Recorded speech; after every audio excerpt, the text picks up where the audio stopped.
Ontem houve uma reunião entre representantes da Ucrânia e da Rússia em Istambul e, de uma certa forma, alguns notaram que houve avanços. A Ucrânia concordando em assumir a neutralidade militar, isso é, retirando toda possibilidade de ingressar na OTAN, que era um dos motivos alegados pela Rússia para início da invasão. E, de outro lado, a Rússia sinalizou, e parece que já é fato, que ela tem feito uma retirada de tropas em torno da capital da Ucrânia, Kiev. Mas tudo isso não é nada muito claro, nada muito objetivo e nada diferente de outras guerras. Aqui é aquilo que se chama jogo diplomático estratégico. Diplomacia e estratégia sempre caminham juntas. E há vários outros exemplos na história onde, durante as negociações, se aumentavam os ataques. Isso é moeda de troca para mostrar força. Então, alguns dizem que, na verdade, a estratégia do Putin é reagrupar as forças para proceder novos ataques. O fato é que a guerra, já há mais de 30 dias, se arrasta, não há perspectiva de curto prazo de interromper completamente. Já são 4 milhões de refugiados ucranianos, algo espantoso, muitas cidades destruídas, e caminha em vários lugares para um tipo de guerra urbana.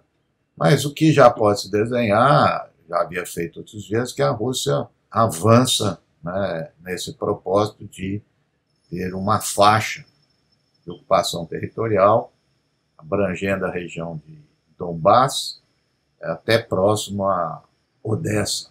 Então, a cidade de Mariupol, que é onde está ainda pequena resistência ucraniana, mas todos cercados.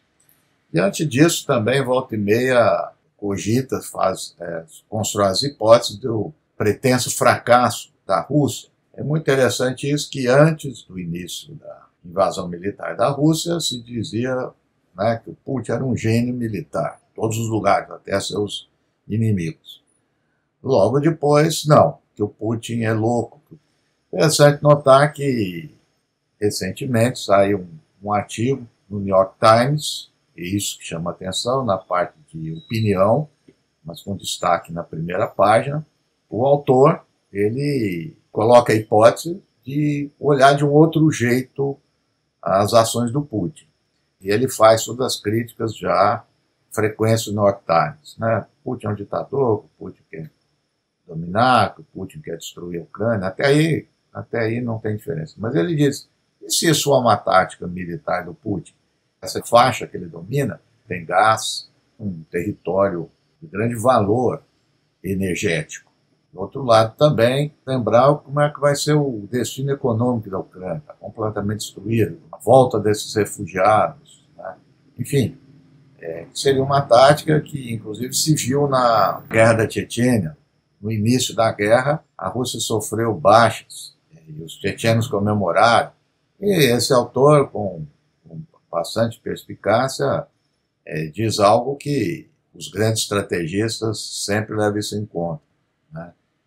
Nunca desprezar, na perspectiva dele, o adversário. Quer dizer, ao invés de louco, porque não pensar que o Putin é uma raposa. É interessante essa chamada que destoa dos outros textos que têm aparecido na mídia ocidental. Outro tema importante que tem se configurado com mais solidez é, de um lado, o apoio que quase todos os países ocidentais têm dado aos Estados Unidos. Veja, é interessante, a guerra com a Ucrânia a gente só menciona os Estados Unidos. Os Estados Unidos têm conduzido isso. E o Biden chegou a mencionar explicitamente algo que se cogitava, que é a intenção de derrubar o Putin. Notwithstanding the brutality of Vladimir Putin, let there be no doubt that this war has already been a strategic failure for Russia. Already. A dictator bent on rebuilding an empire will never erase a people's love for liberty. Brutality will never grind down their will to be free. Ukraine will never be a victory for Russia. For free people refuse to live in a world of hopelessness and darkness. For God's sake, this man cannot remain in power.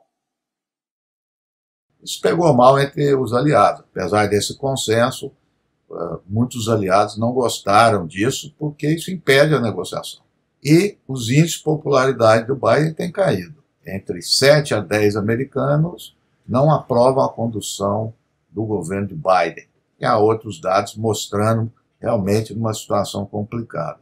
Falando em termos de aliança, uma outra coisa que se torna também, vai se formando cada vez mais um consenso, não é nos países ocidentais. Os países do Oriente Médio, da Ásia, esses países não têm seguido, são relutantes em seguir a proposta do Ocidente. Os Emirados Árabes, nós já falamos aqui em outra ocasião, é um caso interessante, muito próximo dos Estados Unidos, sempre foi, se aproximar mais ainda com o Trump e defende as relações com a Rússia. Recentemente, um ministro dos Emirados Árabes disse que de forma alguma vai retirar a Rússia da OPEP, que é a Organização dos Países Produtores de Petróleo, e reivindicou relações comerciais, políticas com a Rússia. A Índia continua no mesmo caminho, apesar de todas as pressões norte-americanas. A China, idem. Então, a ideia é que o mundo vai muito mais além do Ocidente, né? Portanto, novos cenários, né, se desenham já antes do término da guerra. Então, esses cenários vão se configurando independentemente das negociações. De toda forma, sempre olhando o lado de crise humanitária, é realmente lamentável a situação em que se encontra a Ucrânia, e creio que todo aquele que preza pelos direitos humanos, pela paz, está torcendo para que ocorra uma negociação o mais rápido possível.